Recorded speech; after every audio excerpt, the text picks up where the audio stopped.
So hi everyone and ये fifth lecture हम लोग अभी तक अपने नेस्टेड इफ एल्स वगैरह कंट्रोल स्टेटमेंट के बारे में हम लोग पढ़ चुके हैं। ये लेक्चर स्पेसिफिकली लूपिंग स्ट्रक्चर्स के बारे में होगा। लूपिंग स्ट्रक्चर क्या होता है या लूप्स हम लोग किसको कहते हैं? अभी एक चीज़ याद रखना, इटरेशन, रिपीटेशन, लूप्स, ये सब एक ही चीज़ होती है, ठीक है। सो हम लोग क्या बोलते हैं इसको और किस तरीके से हम लोग इसका यूज़ करते हैं, बेसिकली इसके बारे में अपने देखते हैं, ठीक है। अंडरस्टैंड करते हैं इस चीज़ के बारे में अपने।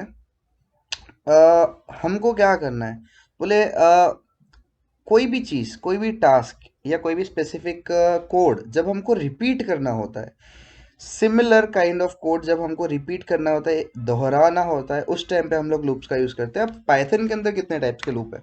सिर्फ मेजरली पाइथन के पास है ना, फॉर, वाइल और फॉर ईच, ये तीन ही टाइप के लूप है अपने पास पाइथन के अंदर, ठीक है। और ये तीनों हम लोग देखने वाले हैं।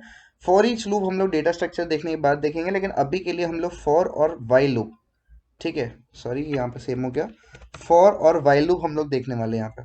अब लूप या जब मैंने बात किया रिपीटेशन की बात की, ठीक है, तो रिपीटेशन के लिए सबसे ज़्यादा इंपॉर्टेंट होता है काउंटिंग, कि कितनी बार आपने रिपीट किया, ठीक है। सो हम लोगों का यहाँ पे सिंटेक्स कैसा रहेगा? फर्स्टली फॉर, जो हमारा लूप का स्टेटमेंट होता है, हम लोग यहाँ पे एक वेरिएबल लेंगे आई नाम का। वैसे आप कोई भी ले सकते हो, ए टू जेड के बीच में या कुछ भी ले सकते हो, लेकिन आई यूजुअली हम लोग यूज़ करते हैं। सो ये आई करेगा क्या, तो बोले ये लूप कितनी बार चल रही है, ठीक है, इसका हिसाब रखने का काम आई का है।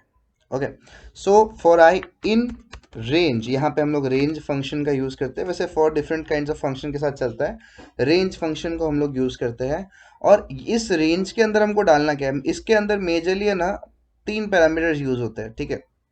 तीन पैरामीटर्स यूज़ होते हैं। सबसे पहला होता है कि भाई ये काउंटिंग जो हमको करनी है, वो शुरुआत कहाँ से करना है, मतलब इनिशियलाइजेशन। तो फॉर एग्जाम्पल मैंने डाल दिया जीरो, फिर कॉमा, एक पैरामीटर मेरा पूरा हो गया। फिर वो बोलेगा कहाँ तक करनी है, तो मैं बोल रहा हूँ 10, मतलब 0 to 10, मतलब टोटल 10 टाइम्स ये लूप चलने वाली है।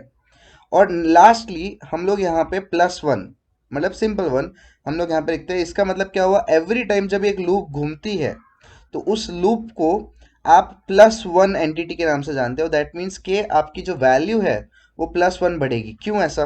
बोले ये करता क्या है, जब जब हमने यहाँ पे एक इनिशियल वैल्यू दी जीरो, तो ये जीरो जो है ना, वो इस आई के अंदर आपका स्टोर हो जाएगा, क्योंकि मैंने बोला था आई हिसाब रखता है।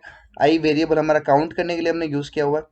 सो वो जीरो आई के अंदर स्टोर हो जाएगा। अब स्टोर होने के बाद क्या होगा, अगली बार जब ये पूरी लूप कंप्लीट होगी और वापस आएगा, तब उसकी वैल्यू, आई की वैल्यू हमें बढ़ानी पड़ेगी। क्यों?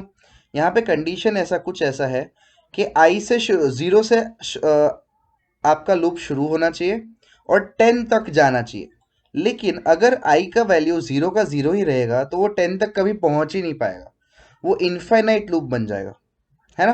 किसी इंसान को आप रेस दौड़ने के लिए बोलते हो, फिर स्टार्टिंग लाइन पे खड़ी रखते हो, फिनिशिंग लाइन दिखाते हो और बोलते हो कि आपको यहाँ वहां तक पहुंचना है, पर दौड़ना है कि नहीं, चलना है कि नहीं, यही नहीं बताओगे, वो वहीं का वहीं खड़ा रह जाएगा, वो कभी फिनिशिंग लाइन तक पहुंच ही नहीं पाएगा, राइट। इसी वजह से हम लोगों को उसको यहाँ पे +1 का एक एंटिटी देना पड़ता है, जिसको हम लोग इंक्रीमेंटल डिक्रीमेंटल ऑपरेटर के नाम से जानते हैं। इसका मतलब क्या होता है, बोले यहाँ पे हमको आई को बताना है कि एवरी लूप के साथ आपको एक कदम आगे बढ़ना है। सो इनिशियली आई की वैल्यू रहेगी जीरो, जो हमने इनिशियल वैल्यू दिया है। एक लूप खत्म होने के बाद जब वो आई के पास वापिस आएगा, ठीक है, तब उसकी वैल्यू +1 हो जाएगी, तो आई की वैल्यू हो जाएगी 1, ठीक है। फिर अगेन लूप घूमेगी, फिर आई की वैल्यू हो जाएगी 2, फिर वापस लूप घूमेगी, आई की वैल्यू हो जाएगी 3, वैसे वो कॉन्स्टेंटली बढ़ती रहेगी। और जब वो 10 को पहुंचेगी तब हमारी लूप कंप्लीट हो जाएगी अपने आप। अगेन पीछे हम लोग कॉलन लगाते हैं और जस्ट आई को ही हम लोग डायरेक्टली प्रिंट कर देते हैं, तो हमको पता चल जाएगा कैसा बिहेवियर है उसका। इसको हम लोग रन करते हैं। देखो, इनिशियली आई की वैल्यू जो थी, ठीक है, वो जीरो थी, इसलिए जीरो प्रिंट हो गई। फिर नेक्स्ट लूप में उसकी वैल्यू +1 हो गई, 1 हो गई। नेक्स्ट लूप में उसकी 2 हो गई। फिर वो लास्टली 9 तक पहुंचा, और जब 10 पे पहुंचा, 10 पे, तो लूप कंप्लीट होगी। क्यों? क्योंकि कंडीशन यहाँ पे ब्रेक करती है। कंडीशन क्या कहती है, 10 या 10 से आगे नहीं जाना है। दैट मीन्स वो उस नंबर को भी वो काउंट नहीं करेगा। सिमिलरली हम इसको रिवर्स में भी प्रिंट करा सकते हैं। रिवर्स में प्रिंट कराने के लिए हमको सिर्फ रेंज को उल्टा लिखना है। तो इनिशियल वैल्यू हम लोग पहले लिख देंगे, दैट इज बड़ी वैल्यू, ठीक है, जो बड़ी वैल्यू होती है वो इनिशियल में लिखेंगे 10, और छोटी वैल्यू हम लोग पीछे लिखेंगे 0, ठीक है। और +1 की जगह हम लोग यहाँ पे -1 लिखने वाले हैं। इससे क्या होगा, एवरी टाइम जब लूप घूमेगी तब वो एक वैल्यू माइनस करेगा उसमें से। सो 10 to 1 आपको प्रिंटिंग मिल जाता है यहाँ के अंदर। यहाँ पे समझ में आया लूप का स्ट्रक्चर कैसे चल रहा है, लूप कैसे एक एक करके आगे बढ़ रही है। 10 टाइम्स वो लूप एक ही स्टेटमेंट लिखने पे हमको सिर्फ रेंज देनी है और बताना है कि भाई आगे जाना है कि पीछे जाना है, दैट्स इट। फिर वो लूप अपने आप घूमना चालू कर देगी। ठीक है। सिमिलरली ये वाला जो कंसेप्ट है वो कुछ इस तरीके से वर्क करता है। इसी की जगह मैं वाइल स्ट्रक्चर का लेता हूँ। वाइल लूप, ये फॉर लूप हो गई, while loop. Again while loop भी वैसे ही चलती है, लेकिन एक छोटा सा चीज है कि फॉर लूप में हम तीनों पैरामीटर्स को एक साथ यहाँ पे लिख देते हैं रेंज फंक्शन के अंदर। वाइल लूप के अंदर हम लोग रेंज फंक्शन का यूज नहीं करते, इसलिए तीनों को अलग अलग लिखना पड़ता है। तो सबसे पहले मैं इनिशियल वैल्यू दे देता हूँ i = 0, जो हम लोग वहां पे फॉर लूप में लिखते थे। फिर मैं यहाँ पे कंडीशन लिखूंगा while I is less than 10, ये कंडीशन हुआ जैसे अपने इफ एल्स में लगते थे, राइट, कि आई की वैल्यू 10 से अंदर हो तब तक ये लूप चलेगी, फिर वो ब्रेक हो जाएगी।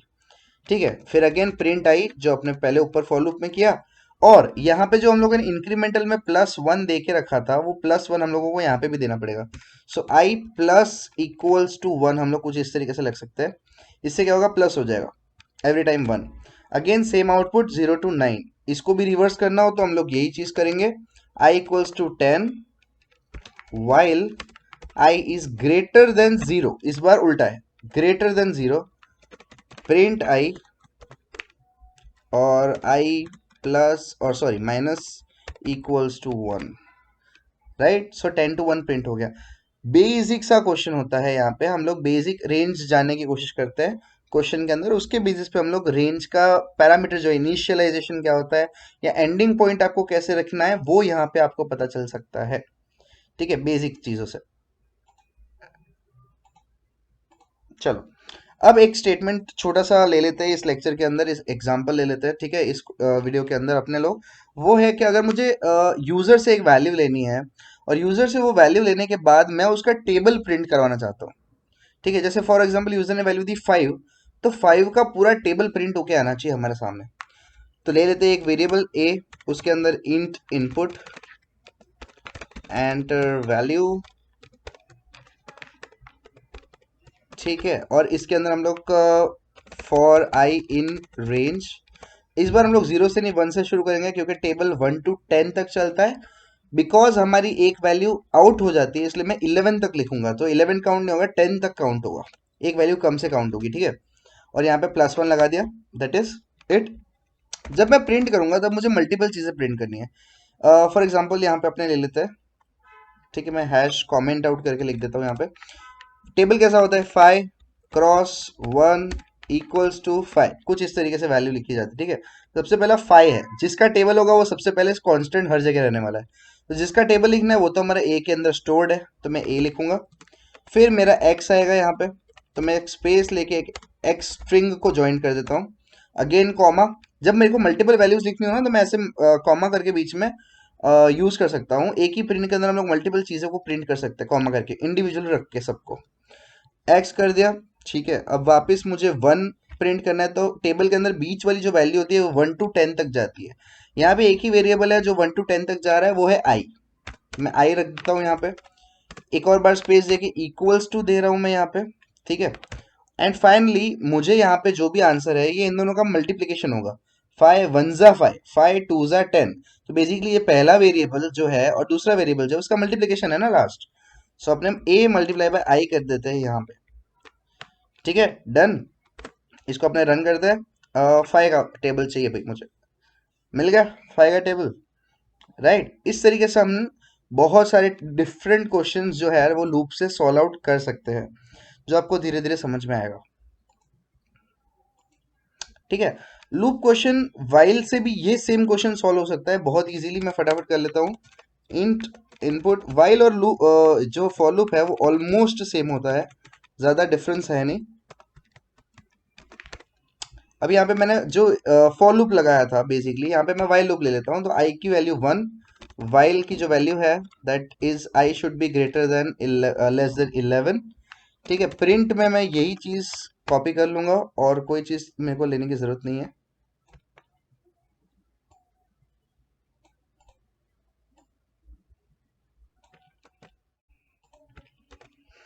And lastly I